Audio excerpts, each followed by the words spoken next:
पवित्र चरणों में हमारा कोटि कोटि प्रणाम। बाबा काली कमरी वाली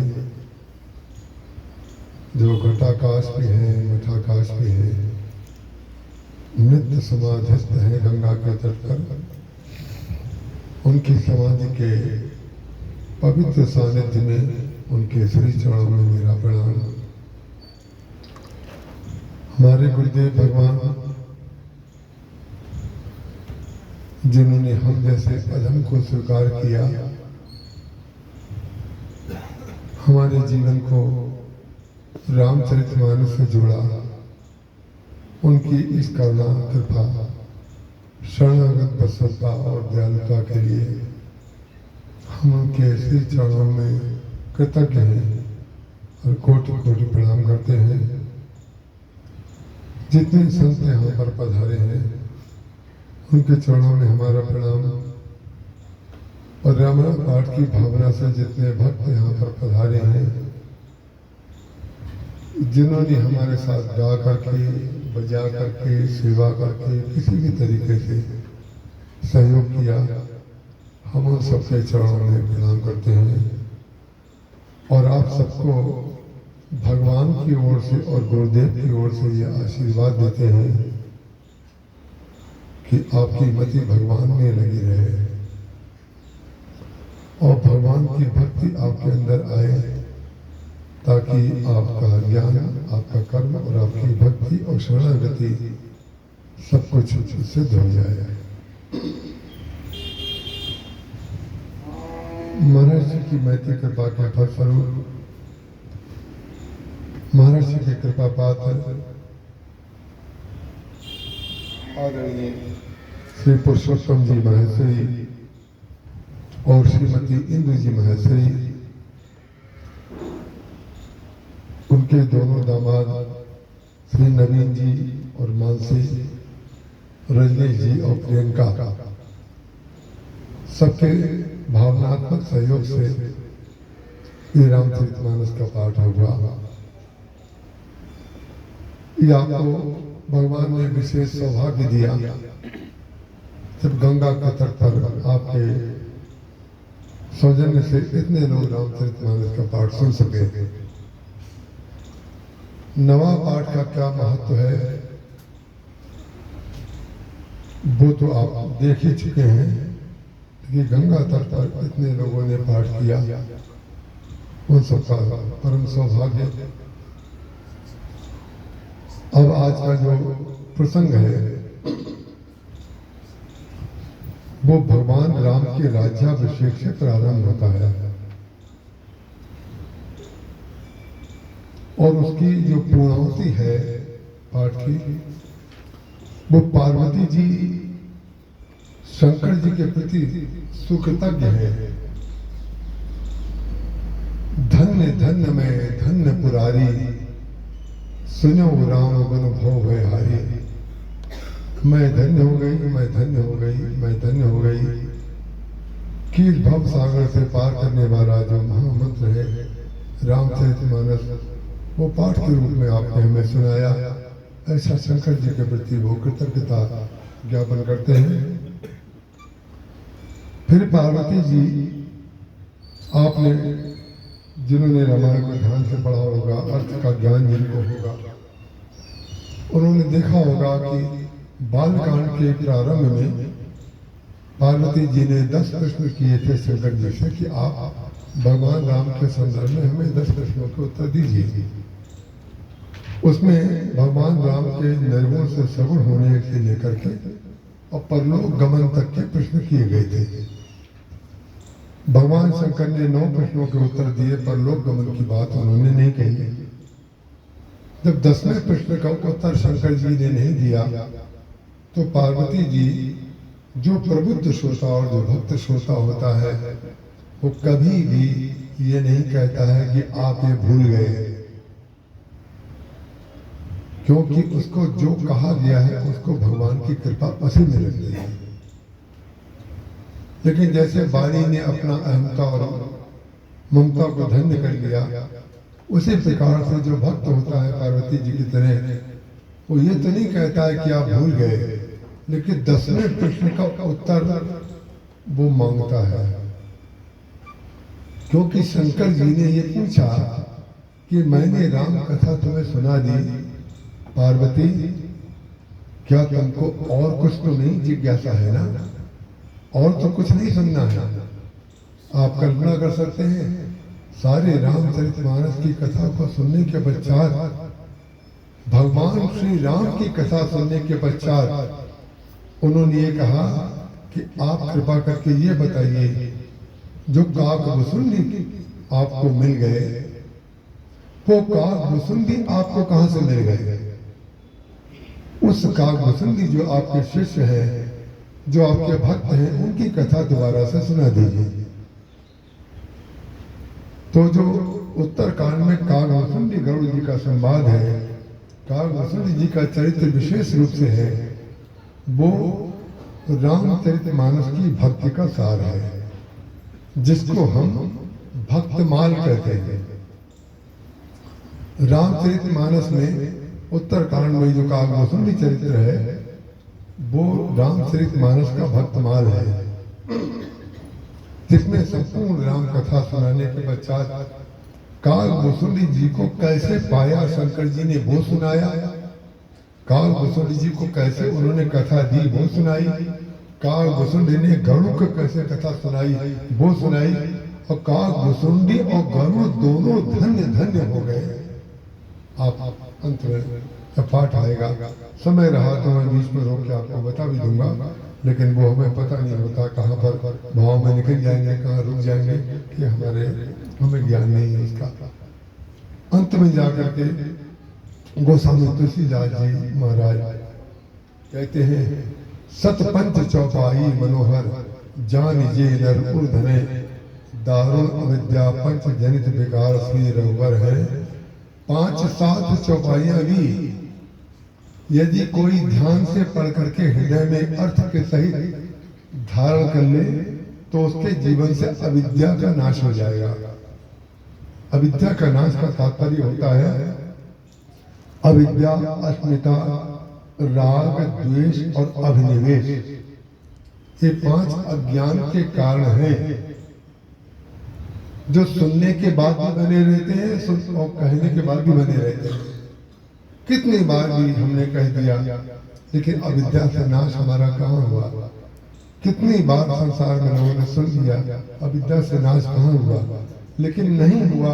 इसका तात्पर्य ये नहीं है कि हम भगवान से ये कहना बंद कर दें, अंतिम श्वास तक कहते रहेंगे। हो सकता है किसी दिन उनकी अहेतु की कृपा हो जाए और सिर पर आकर के अपना कर कमर रख दे और अविद्या से निवृत्ति हो जाए। 5 अज्ञान के कारण है अविद्या, अस्मिता, राग, द्वेष और अभिनिवेश। माने जो नहीं है उसको सत्य समझना या विद्या है, और मैं हूं यह अस्मिता है, और किसी से राग हो जाए यह राग है, हमारी इच्छा की पूर्ति नहीं हुई ये द्वेष है, और जो कुछ हूं मैं हूं, मैंने ये किया है ये अभिनिवेश है।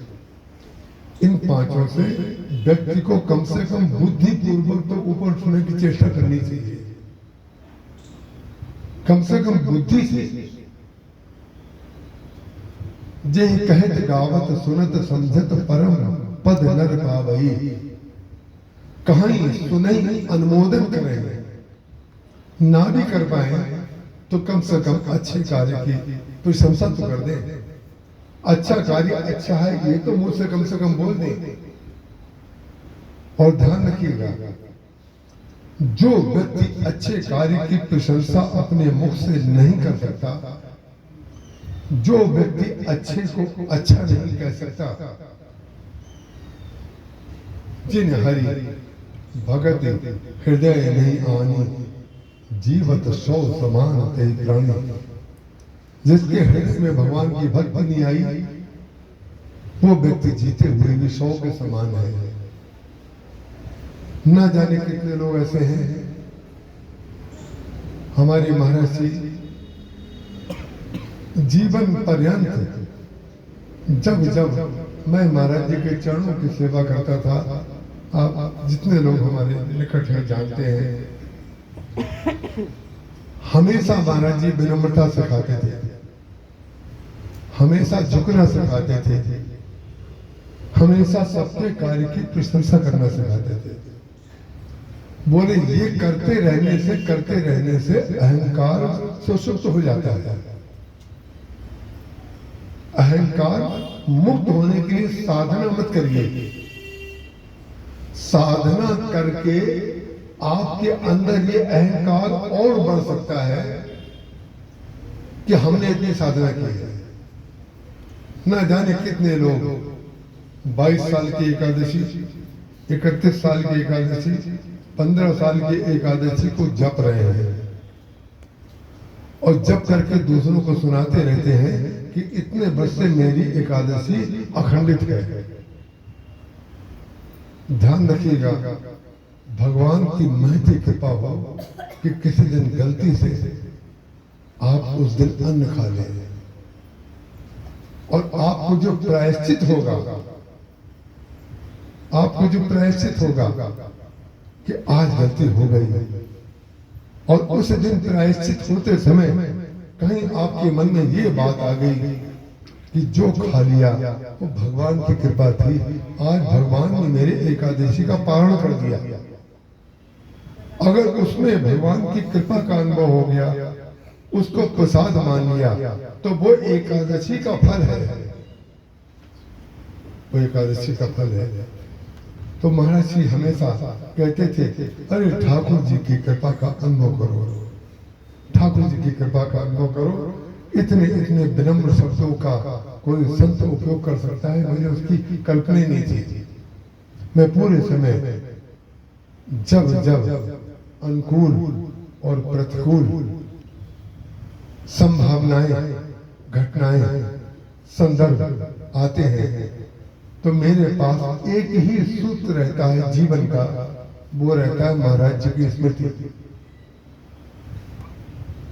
और हम आपको स्पष्ट बता दें, हमने महाराज जी के अलावा न किसी को कुछ दिया है, न किसी से कुछ लिया है। यदि किसी को ये भ्रम हो कि किसी ने हमें कुछ दिया है, तो उस भ्रम को अपनी जेब में डाल दे। और दिया भी अगर है मैंने, तो महाराज जी को दिया है, और महाराज जी को जो मैंने दिया है वो महाराज जी जानते हैं, और महाराज जी ने जो दिया है वो मैं जानता हूं। इसी संबंध के आधार पर मैं आपको वो आशीर्वाद देना चाहता हूं। ये प्रायोजित कार्यक्रम नहीं है, ये योजना नहीं है। संगीता गति कह रही थी अगले साल मेरी इच्छा है कि मैं रामचरितमानस का पाठ करूं। हमने कहा बेटा भगवान से कहो, महाराज जी से कहो, हमारा और तुम्हारा शरीर, स्वास्थ्य, मन, परिस्थिति, भावस्थिति सब बनी रहे। ठाकुर जी चाहेंगे तो जरूर हो जाएगा, लेकिन उनके संकल्प के बगैर कुछ नहीं हो पाएगा। तो उनके संकल्प से हम और आप बैठ पाए, ये कर पाए, और इससे ज्यादा मांगी मत। ये हम आपसे हाथ जोड़ के प्रार्थना करते हैं, क्योंकि इसके फल के स्वरूप में बार बार अगर आप कुछ चाहेंगे, और इसका फल क्या है ये चाहेंगे, इसका तात्पर्य हुआ कि रामचरितमानस साधन हो गया और संसार साध्य हो गया। हमारे मुख से ये निकलना चाहिए, हमें सब कुछ मिल गया, हमें सब मिल गया। और ये अगर नहीं मिला है और इसमें मिलना नहीं लग रहा है तो कुछ नहीं मिलेगा। इसके बाद कौन क्या दे सकता है? क्या बेटा देगा, क्या बेटी देगी, क्या दामाद देगा, क्या मित्र देगा? कोई दे सकता है? उसके पास है ही क्या? अरे जो आपसे मांग रहा है वो आपको क्या देगा?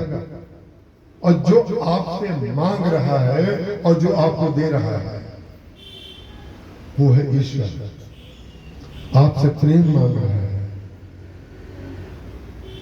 अरे मोर दास कहाई नर आशा, भगवान का वाक्य है। भगवान कहते हैं हमसे आशा करो, हमसे मांगो। मोर दास कहाई नर आशा, कहो तो करे कहां विश्वासा। हमको छोड़ करके कहां विश्वास करेगा, और मेरा दास जो होगा वो तो वही विश्वास करेगा। तो ये बात हम नीचे बैठ करके नहीं कह सकते थे, ये बात हम आपके बराबर बैठ कर नहीं कह सकते थे। यहाँ पर बैठ करके रामचरितमानस जो कहता है, गुरुदेव जो कहते हैं, हमारे मुख से वही निकलता है कि जैसे माइक अपने मन की बात नहीं बोल रहा है। अगर हमारे मुख से कोई त्रुटि निकले तो हमारी त्रुटि मानी जाएगी, हमारे मुख से अच्छा निकले तो हमारी, लेकिन ये माइक निमित्त है, ना ये अच्छा बोलता है ना ये बुरा बोलता है। ऐसे ही एक माइक ये दिख रहा है और दूसरा माइक ये है, जो बोल रहा है वो जो बुलवा रहे हैं।